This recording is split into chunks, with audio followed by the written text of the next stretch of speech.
Hello friends, welcome back my channel. So guys, आज हम करने वाले हैं चैप्टर 4 सारणिक, जिसे इंग्लिश में बोला जाता है डिटर्मिनेंट्स। सारणिक करने से पहले मैं आपको बता देती हूँ कि आपको आव्यूह आना बहुत ही ज़रूरी है, क्योंकि यदि आपको आव्यूह आता है, आव्यूह जो है वो चैप्टर 3 है, राइट।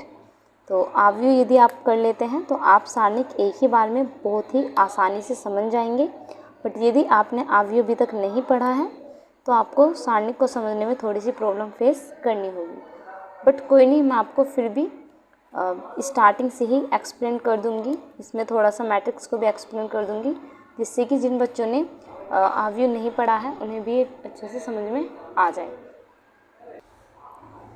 ओके फ्रेंड्स, तो सबसे पहले मैं आपको थोड़ी सी बेसिक डिटेल बताती हूँ। देखिए, ये जो ए मैंने लिखा है ये एक आव्यूह का नाम है।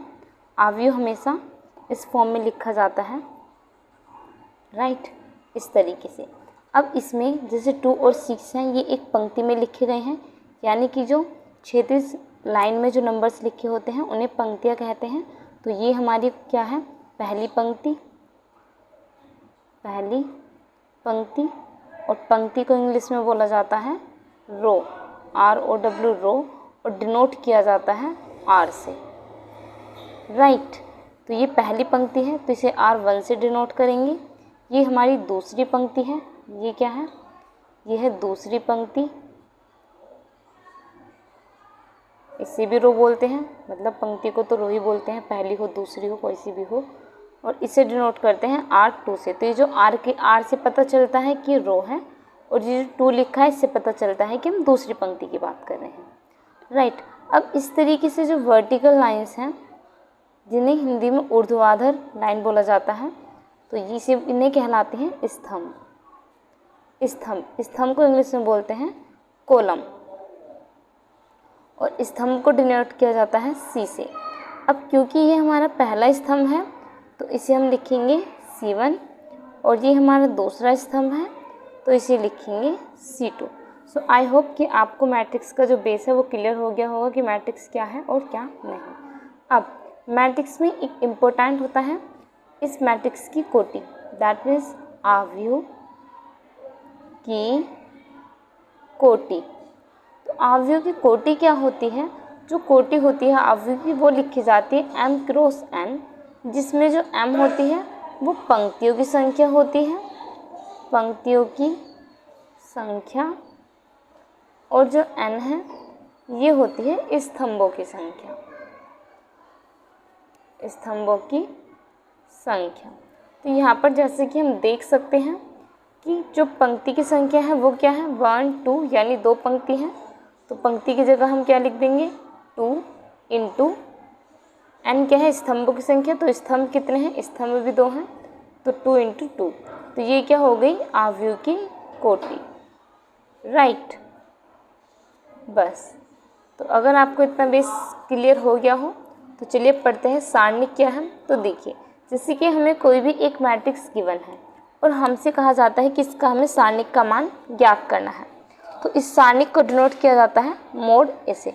और जो सारणिक होती है इसे निकालने का तरीका जो है अलग अलग होता है। फिलहाल मैं आपको बता रही हूँ कि इसे मोड A से डिनोट किया जाता है, और डिटर्मिनेट से डिनोट किया जाता है, और डेल्टा से डिनोट किया जाता है। ये जो है सारणिक के जो हैं चिन्ह हैं, जिनसे हमें पता चलता है कि हम सारणिक ज्ञात कर रहे हैं। लेकिन जो मोस्टली आपकी बुक में यूज़ किया गया है और जो ज़्यादातर बच्चे यूज़ करते हैं वो ये फर्स्ट वाला यूज़ करते हैं, जो कि एक मॉडुलस की तरह दिखाई देता है। पर ये जो यहाँ पर ये बार बना हुआ है ये मॉडुलस नहीं है रियल में, ये क्या है, डिटर्मिनेट, राइट। तो देखिए, डिटर्मिनेट निकालने से पहले आपको 3 चीज़ों का ध्यान रखना है। फर्स्ट, कि हमेशा जो डिटर्मिनेट होगा उसके लिए जो दिया गया आव्यूह है उसकी कोटि हमेशा स्क्वायर में होनी चाहिए। स्क्वायर में कैसे, जैसे कि हमें जो मैट्रिक्स यानी आव्यूह दिया गया है उसकी कोटि हो सकती है 1 इंटू 1, या फिर हो सकती है 2 इंटू 2, या फिर कोटि क्या हो सकती है 3 इंटू 3, इसी तरीके से हो सकती है 4 × 4, 5 × 5, 6 × 6। दैट मीन्स स्क्वायर कोटि होनी चाहिए। ओके, अब मतलब रो की और पंक्ति और स्तंभों की संख्या क्या होनी चाहिए, बराबर। लेकिन जो आपकी बुक में क्वेश्चन दिए गए हैं वो बस 3 × 3 कोटि तक के ही दिए गए हैं। ओके, तो अब समझते हैं क्वेश्चन से। देखिए, जब भी हमें एक कोटि का वर्ग आव्यूह दिया होगा, जैसे कि सपोज कीजिए ए एक वर्ग कोटि का आव्यूह है, मान लेते हैं इसका एलिमेंट है ए। अब इसकी कोटि क्या है, इसमें एक ही पंक्ति है और एक ही स्तंभ है, तो इसकी कोटि होगी 1 × 1। तो जैसे कि मैंने आपको बताया था कि सारणी की पहचान क्या है, कि उसकी कोटि हमेशा स्क्वायर में हो। तो क्योंकि इसकी कोटि 1 × 1 है तो इसका सारणी ज्ञात किया जा सकता है। तो सारणी ज्ञात करने का तरीका क्या है, मोड ए में लिखेंगे इक्वल्स टू, जब भी 1 × 1 कोटि का आपको आव्यूह दिया हो और उसमें आपको सारणी का मान ज्ञात करना हो, तो आप क्या करेंगे, उसके अंदर जो भी वैल्यू गिवन है आप उसको एज इट इज़ लिख देंगे और आंसर कर देंगे। राइट। सेकंड, अब यदि 2 कोटि का वर्ग आव्यूह का सारणिक दिया गया हो तब क्या किया जाएगा, मान लेते हैं ए एक आव्यूह है जिसकी कोटि क्या है, A11, A12, A21 और A22। देखिए ये जो मैंने नाम लिखे हैं ना, ये रियल में इन एलिमेंट्स के नेम होते हैं। यहाँ पर जो मैंने डायरेक्ट नंबर लिख दिए हैं इन्हें डिनोट किससे किया जाता है, A11 से, 6 को A12 से, 3 को A21 से और 5 को A22 से। यहाँ पर जो A से पता चलता है कि ये अवयव है और 1 से पता चलता है कि पहली पंक्ति का पहला स्तंभ है, ये पहली पंक्ति का दूसरा स्तंभ है। मतलब पहले जो नंबर लिखा है वो पंक्तियों की संख्या है और जो उसके बाद में नंबर लिखा है वो स्तंभों की संख्या है। राइट। यहाँ पर भी जो 2 है ये पंक्ति की संख्या है और 1 ये क्या है, स्तंभ की संख्या, यानी दूसरी पंक्ति का पहला एलिमेंट है। और यहाँ पर चेक करेंगे तो यहाँ पर क्या है, 2 and 2 यानी दूसरी पंक्ति का दूसरा एलिमेंट है। तो बेसिकली जो ये एलिमेंट्स दिए होते हैं इनसे हम इजीली फाइंड आउट कर सकते हैं कि कौन सा एलिमेंट किस पंक्ति और किस रो में आता है। राइट। ये मैं आपको ऑलरेडी मैट्रिक्स में करा चुकी हूँ, बट मैं अभी आपको रिवीजन इसलिए करा रही हूँ जिससे कि आपको कोई भी डाउट ना रहे। अब देखिए यहाँ पर जैसे कि हमने 2 × 2 कोटि का एक आव्यूह ले लिया। अब हमें इसका डिटर्मिनेंट याद करना है, तो डिटर्मिनेंट को डिनोट किया जाता है इस तरीके से, राइट, इक्वल्स टू। अब इस यहाँ पर क्या करना होता है, इसके बीच में क्रॉस का निशान बना देते हैं। ओके, और करना क्या है कि A11 की मल्टीप्लाई A22 के साथ कर देनी है, यानी जो एलिमेंट यहाँ पर लिखा है उसकी मल्टीप्लाई उसके जस्ट जो डायगोनल में विकर्ण के सामने वाला अवयव है उसके साथ कर देनी है। उसके बाद माइनस का साइन लगाना है और फिर इन दोनों की इंटू करके यहाँ पर लिख देना है। तो यहाँ पर क्या हो जाएगा, A12 और A21। इसी फॉर्मूले को यूज़ करते हुए हम 2x2 मैट्रिक्स के जो क्वेश्चन है वो सॉल्व करेंगे। अभी जो मैं आपको ये फॉर्मूले नोट करा रही हूँ आप इन्हें कॉपी में नोट कीजिए, और जिससे कि क्या होगा, जब हम सम्स करेंगे तो हमें सम्स करते टाइम ये बहुत ही हेल्प करेंगे। अब देखते हैं अगर हमें 3 कोटि का आव्यूह का सारणिक का मान ज्ञात करना है तब कैसे करेंगे। तो जैसे कि मैंने आपको बताया है कि आपकी बुक में 1 कोटि का, 2 कोटि का और 3 कोटि का ही सारणिक आएगा सॉल्व करने के लिए, तो आप इन्हीं को अच्छे से समझ लीजिए। तो देखिए, यदि 3 × 3 कोटि का एक आव्यूह गिवन है, मान लेते हैं उसके अवयव हैं, पहली पंक्ति का पहला अवयव A11, पहली पंक्ति का दूसरा अवयव, पहली पंक्ति का तीसरा अवयव, फिर दूसरी पंक्ति का पहला अवयव, दूसरी पंक्ति का दूसरा अवयव और दूसरी पंक्ति का तीसरा अवयव। यहाँ पर तीसरी पंक्ति का पहला अवयव, तीसरी पंक्ति का दूसरा अवयव और तीसरी पंक्ति का तीसरा अवयव। राइट। ओके, तो जो पहला है उस जो 1 कोटि का वर्ग आव्यूह होगा उसमें तो आप वही मान लिख देंगे जो एज इट इज आपको दिया है। 2 कोटि के वर्ग आव्यूह में आपको बीच में क्रॉस बना देना है और सोल्व कर देना है। बट जो मेन है और जो थोड़ा डिफिकल्ट भी है वो 3 कोटि का आव्यूह होता है। इसकी कोटि क्या है, 3 × 3। इसको आपको बहुत ही ध्यान से समझना है। तो इसे समझने से पहले आपको कुछ साइन याद करने हैं कि जो फर्स्ट एलिमेंट होता है इसके ऊपर प्लस साइन होता है, फिर माइनस, इस पर प्लस, नीचे minus, plus, minus, plus, minus और प्लस। तो इन साइन को आपको अच्छे से माइंड में याद रखना है, क्योंकि इस मैट्रिक्स को सॉल्व करते टाइम इन साइन की क्या पड़ती है, ज़रूरत पड़ती है, राइट। तो अब इसे किस तरीके से एक्सप्लेन करेंगे, तो ध्यान से समझिएगा। हमें क्या निकालना है, इसका मोड निकालना है। अभी मैं आपको सिर्फ फॉर्मूला नोट डाउन करा रही हूँ, उसके बाद जब सम्स करेंगे तो उनसे अच्छे से सीखेंगे। तो देखिए फर्स्ट स्टेप क्या है कि जो पहली पंक्ति में अवयव लिखा हुआ है इसको हम यहाँ पर ऐसे ही लिख देंगे, यानी A1 1, राइट। और इसका साइन क्या होता है, इसका साइन प्लस का होता है, तो ये हमने प्लस का लिख दिया है। उसके बाद हमें बनाना है स्मॉल ब्रैकेट, और स्मॉल ब्रैकेट बनाने के बाद इमेजिन करना है, ठीक है, या फिर हल्के से आप पेन या पेंसिल का यूज़ कर सकते हैं इसको सॉल्व करते टाइम, पेंसिल और इरेजर का, क्योंकि इसमें आपको लाइंस पर क्रॉस बनाना होता है और फिर उसको इरेज कर देना होता है, राइट। तो जैसे कि हम पहले अवयव की बात कर रहे हैं यहाँ पर, तो उसके लिए क्या करेंगे, सबसे पहले तो आप इस बात का ध्यान रखिए कि जब भी आपको इस तरीके से 3 गुना 3 मैट्रिक्स जो है सोल्व करना हो, इसका सारणिक का मान ज्ञात करना हो, तो आपको क्या करना है कि किसी भी एक पंक्ति या फिर किसी भी एक स्तंभ के लिए सोल्व करना होता है। तरीका जो मैं आपको बता रही हूँ इसी तरीके का यूज़ करके, तो इसी तरीके को यूज़ करके आप किसी भी पंक्ति के लिए, आप चाहे तो इस स्तंभ के लिए, इस स्तंभ के लिए, इस पंक्ति के लिए, मतलब जिसका आपका मन करे उसी पंक्ति और उस किसी भी स्तंभ के लिए आप सोल्व कर सकते हैं। लेकिन आपको ध्यान रखना है कि आपको पंक्ति के सारे एलिमेंट लेने हैं जितने पंक्ति में दिए हैं, या फिर आप जो भी स्तंभ ले रहे हैं उस स्तंभ के भी सारे एलिमेंट आपको लेने हैं।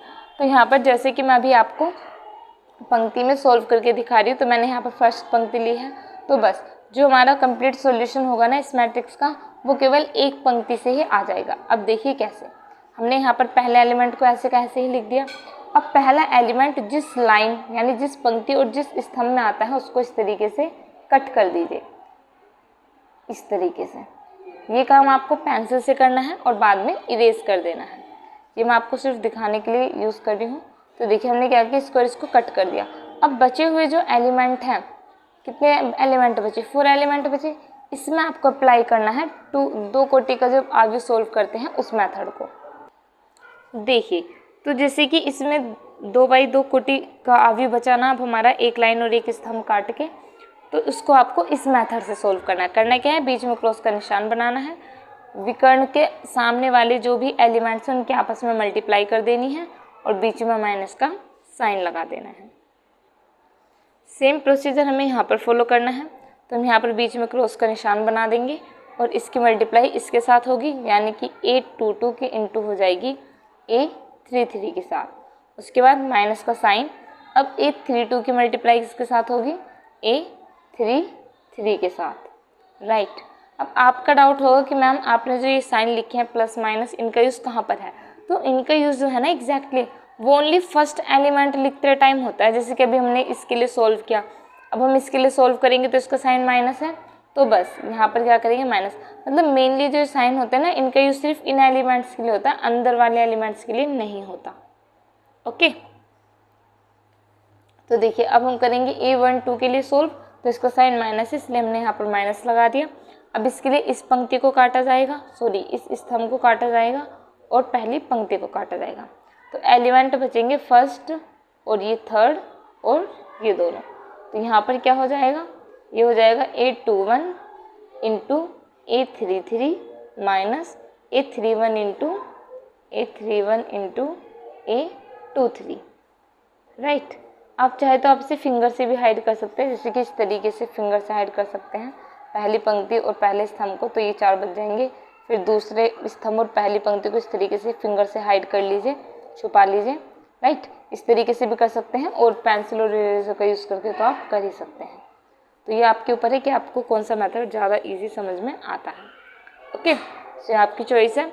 नाउ थर्ड एलिमेंट क्या है, A13 और साइन क्या है इसका प्लस, तो लिख देंगे प्लस का A13 और इसके अंदर के एलिमेंट क्या बचेंगे, उसके लिए इस कॉलम को काट देंगे, क्योंकि जिस भी कॉलम में और जिस भी पंक्ति में ये आ रहा होगा ना, ये जो एलिमेंट है जिसके अंदर आगे के एलिमेंट हमें लिखने हैं, तो बस उसे कट कर देते हैं और बाकी बचे हुए को ले लेते हैं। अब यहाँ पर ये 4 बच गए हैं, तो इनके लिए इनमें क्रॉस बनाएंगे और मल्टीप्लाई कर देंगे A21 की A32 के साथ इंटू A32 और माइनस करेंगे A31 की A2 के साथ। ओके, ओके, सो ये आ गया हमारा डिटरमिनेंट का फॉर्मूला। इसी तरीके से वैल्यू पुट करके हम इजीली मान जो है वो ज्ञात कर सकते हैं। ओके, तो ये मैंने आपको मेथड बता दिया है। अब हम करने वाले हैं एक्सरसाइज 4.1 के एग्जाम्पल। ओके, नाउ देखिए उदाहरण नंबर 1, इसमें क्या है, चलिए करते हैं क्वेश्चन नंबर फर्स्ट का आंसर। अब जैसे कि मैंने आपको बताया था, तो हम पहले लिख लेते हैं जो हमें क्वेश्चन में दिया गया है। देखिए इससे क्या पता चलता है कि एक दिया गया सारणिक है, तो हमें इसे सारणिक के मेथड से ही सॉल्व करना है, राइट। तो हमें दिया है a इक्वल्स टू एक सारणिक गिवन है 2, -1, 4 और 2। हमें इसका मान ज्ञात करना है। सारणिक की पहचान क्या होती है कि उसके बॉक्स इस तरीके से होते हैं, और मैट्रिक्स की पहचान होती है कि उसके बॉक्स जो है वो बंद होते हैं इस तरीके से। देखिए इस तरीके से बंद होते हैं, ये जो साइड है ना ये बंद होती हैं, जबकि सारणिक में क्या होते हैं, ये ओपन होती हैं, बिल्कुल स्ट्रेट लाइन होती है एक, राइट। तो पहचान है मैट्रिक्स की और सारणिक की। तो अब हमें मेथड क्या बताया था मैंने आपको कि सबसे पहले बीच में बनाना है क्रॉस का निशान, राइट। इसको किस में लिख देना है, इसको मोड में लिख देना है। ये सारणिक को डिनोट किया जाता है इससे, डिटरमिनेंट ए से और डेल्टा से, बट यूज़ हमें यही करना है। तो यहाँ पर 2 की मल्टीप्लाई 2 के साथ हो जाएगी, तो 2 2 जा 4, उसके बाद लगता है माइनस साइन, उसके बाद -1 की 4 के साथ मल्टीप्लाई करेंगे तो माइनस का 4। तो इसे सोल्व करने पर हमारे पास क्या आ जाएगा, 4 + 4 = 8। तो देखिए कितना इजी है, राइट। फिर भी यदि आपके समझ में ना आया हो, आपको कोई भी डाउट हो, तो प्लीज़ आप कमेंट बॉक्स में मेंशन कर सकते हैं। तो चलिए करते हैं नेक्स्ट क्वेश्चन, क्वेश्चन नंबर 2, उदाहरण सेकंड। इसमें क्या दिया है, इसमें हमें एक सारणिक दिया है, अंदर वैल्यू गिवन है x, x-1, x+1 और x। इसका मान ज्ञात कीजिए, राइट। तो देखिए क्या करेंगे, सबसे पहले जो हमें मैट्रिक्स गिवन है हम इसे लिख लेते हैं, बट मैं आपको डायरेक्ट दिखा रही हूँ। लिखने का तरीका मैं आपको ऑलरेडी बता चुकी हूँ कि आपको एग्जाम में किस तरीके से लिखना है। जैसे फर्स्ट क्वेश्चन किया ना उस तरीके से एक्सप्लेन करना है, मैं डायरेक्ट कर रही हूँ। तो इसमें हम बना देंगे मोड, राइट। यहाँ पर कर देंगे क्रॉस मल्टीप्लाई, तो x के साथ मल्टीप्लाई होगी x², उसके बाद माइनस का साइन, और फिर क्या होगा, फिर x-1 की मल्टीप्लाई हो जाएगी x+1 के साथ।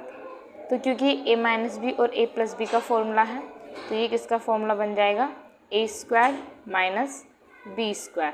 और जब हम इस ब्रैकेट को ओपन करेंगे तो इस माइनस की वजह से जो अंदर का साइन है वो चेंज हो जाएगा। ये हो जाएगा माइनस का x² और प्लस का 1। यहाँ पर x² से x² कैंसिल हो जाएगा और आंसर क्या आ जाएगा हमारा 1, राइट। अब जो क्वेश्चन नंबर 3 है वो 3×3 मैट्रिक्स का है, जो कि मैंने आपको फॉर्मूला लिखवा दिया है ऑलरेडी। अब मैं आपको बताऊंगी कि इस फॉर्मूले को किस तरीके से आपको अप्लाई करना है, क्योंकि आगे के जो क्वेश्चन है 3 और 4 वो दोनों ही 3×3 कोटि के दिए गए सारणिक हैं। ओके, अब है क्वेश्चन नंबर 3।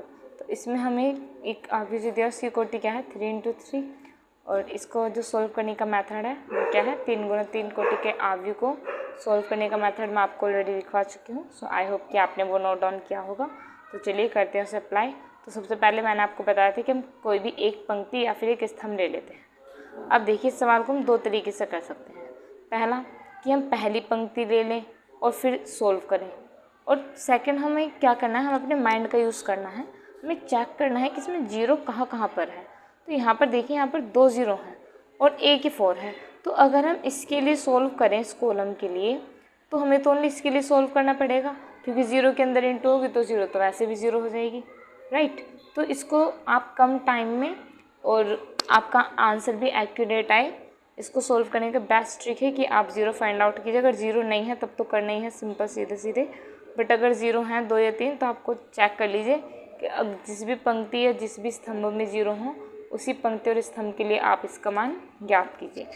ओके, साथ ही यदि आपकी कोई पूरी पंक्ति और पूरा स्तंभ ही 0 है तो उसका आंसर आप डायरेक्ट 0 लिख सकते हैं, और कारण भी लिख सकते हैं कि दिए गए सारणी की जोन सी भी पंक्ति है, जोन सा भी स्तंभ है, उसका नाम लिख के कि R2 C2 जो भी है उसकी दिए गए सभी अवयव शून्य हैं, अर्थात दिए गए सारणिक का मान भी शून्य होगा, राइट। तो अब हम इसे करते हैं सॉल्व। तो जैसे कि हमें वैल्यू गिवन है डेल्टा इक्वल्स टू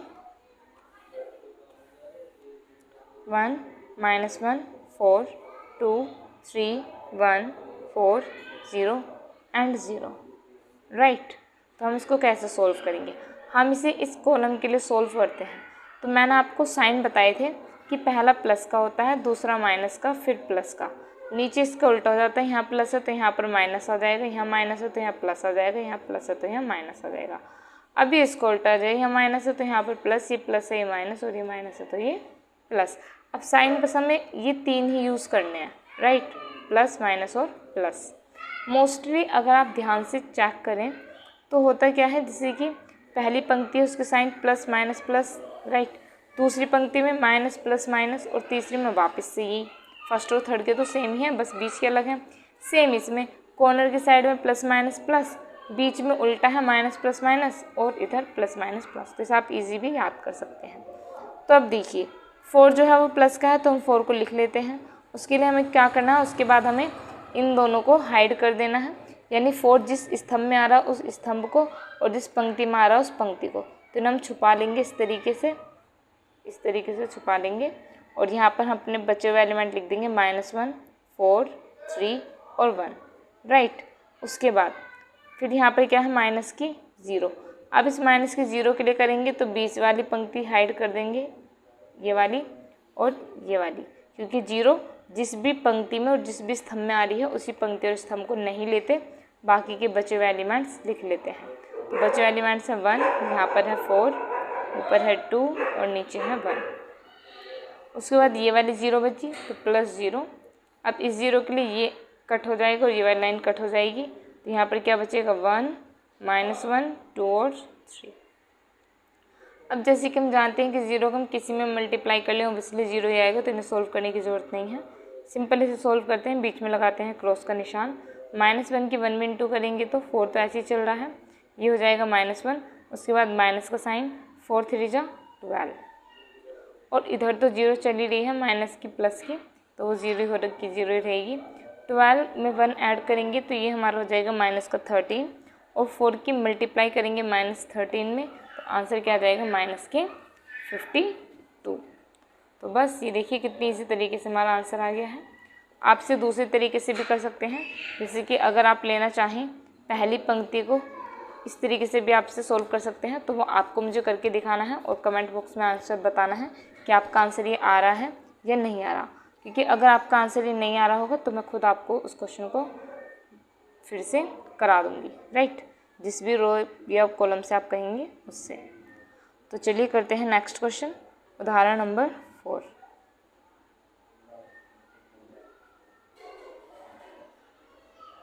इसमें क्या है, इसमें हमें एक मैट्रिक्स दिया है जिसकी कोटि क्या है 3 × 3, 0 minus sine alpha cos alpha sine alpha 0 minus sign beta minus cos alpha sine beta और 0। इसका हमें मान ज्ञात करना है। तो उसके लिए हम क्या करेंगे, 3 × 3 कोटि का मैंने अभी आपको बताया था। तो यहाँ पर जैसे कि हम देख सकते हैं कि पहली पंक्ति में भी एक 0 है, दूसरी पंक्ति में भी, तीसरी पंक्ति में भी। वैसे स्तंभ में देखें तो पहले स्तंभ में एक 0 है, तो सब में एक 0 है। तो कोई सी भी पंक्ति कोई सा भी स्तंभ ले लें, हमारा आंसर आ जाएगा, राइट। तो जैसे कि हम यहाँ पर ले लेते हैं, पहली पंक्ति लेके सिंपली सोल्व करते हैं। तो पहली पंक्ति के साइन क्या होते हैं, प्लस माइनस और प्लस, तो इन्हीं साइन के साथ हमें करना है इसे सोल्व। तो आंसर में क्या होगा 0, 0 के लिए ये वाली लाइन कट जाएगी और ये वाली कट हो जाएगी। यहाँ पर बचेगा 0 माइनस का साइन बीटा और साइन बीटा और 0। उसके बाद माइनस का साइन अल्फ़ा, राइट। उसके लिए ये लाइन कट होगी और ये लाइन कट होगी, तो यहाँ पर क्या बचेगा माइनस का साइन अल्फ़ा और कोस अल्फ़ा, और कॉर्नर में बचेगा साइन बीटा और 0। उसके बाद कोस अल्फ़ा के लिए सोल्व करेंगे। अब इसका साइन तो प्लस है, बट यहाँ पर ऑलरेडी माइनस दिया है, तो प्लस माइनस क्या हो जाएगा माइनस, तो माइनस कोस अल्फ़ा, और कोस अल्फ़ा के लिए ये लाइन कट हो जाएगी और ये लाइन कट हो जाएगी, तो यहाँ पर क्या बचेगा साइन अल्फ़ा माइनस का और कोस अल्फ़ा, यहाँ पर 0 माइनस का साइन बीटा। अब जैसे कि हम देख सकते हैं यहाँ पर 0 है तो इसका मान तो वैसे ही 0 आ जाएगा। इसके लिए सोल्व कर लेंगे तो ये हमारा आंसर हो जाएगा 0 माइनस साइन अल्फ़ा को ऐसे लिख देते हैं फ़िलहाल, और ब्रैकेट में क्या वैल्यू आ जाएगी, क्रॉस मल्टीप्लाई, 0 मल्टीप्लाई करेंगे 0, उसके बाद माइनस कोस अल्फ़ा और साइन बीटा।